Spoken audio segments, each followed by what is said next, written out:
মুহূৰ্তত দিব লৈছোঁ আৰাম দৰং মিডিয়াৰ দৰ্শকসকলক এটা গুৰুত্বপূৰ্ণ দৃশ্য। আপোনালোকে নিশ্চয় গম পাইছে, দেখা পাইছে যে এটা চকত এনেধৰণৰ মানুহ কেইজনমান মিলি পইচা উঠাই আছে। কিহৰ কাৰণে পইচা উঠাই আছে মই আপোনাক বিস্তাৰিত জনাম। গতিকে যিসকলে ভিডিঅ'টো চাই আছে, এই ভিডিঅ'টো অতি গুৰুত্বপূৰ্ণ ভিডিঅ', সকলো ভিডিঅ'টো শ্বেয়াৰ কৰি দিয়ক, সকলোকে দেখাৰ সুযোগ কৰি দিয়ক। এই ভিডিঅ'টো বিশ্বৰ চুকে কোণে সকলোৰ মোবাইলতে যাতে এই ভিডিঅ'টো দেখা পোৱা যায়। গতিকে সকলোকে দৃশ্যটো মই আপোনালোকক অনুভৱ কৰাইছোঁ। এইজন মানুহ শুই আছে যে, এই শুই থকা মানুহজনৰ আজি প্ৰায় 1 বছৰ ধৰি বিচনাত এনেধৰণে শুই আছে। এই মানুহজনৰ আগতে হৈছিলে পাইলছ বেমাৰ, আৰু সেই পাইলছ বেমাৰৰ পৰা লাহে লাহে এইটো কেঞ্চাৰলৈ ৰূপান্তৰিত হৈছে। গতিকে ইয়াত চিকিৎসা কৰাবলৈ হ'লে বহুত টকাৰ প্ৰয়োজন।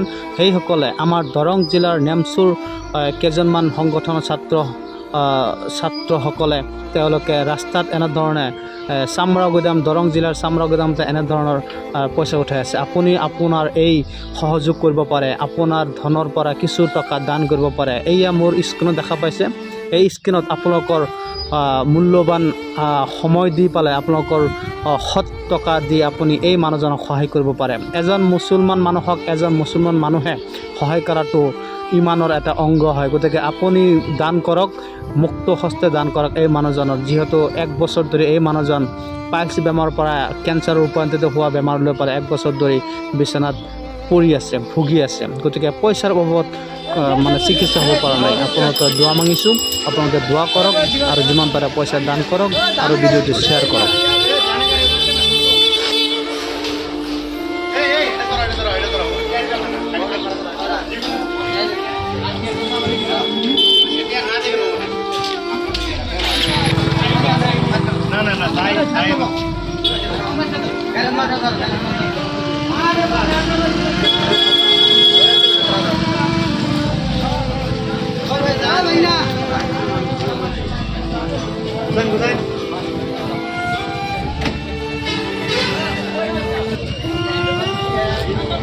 Tama to,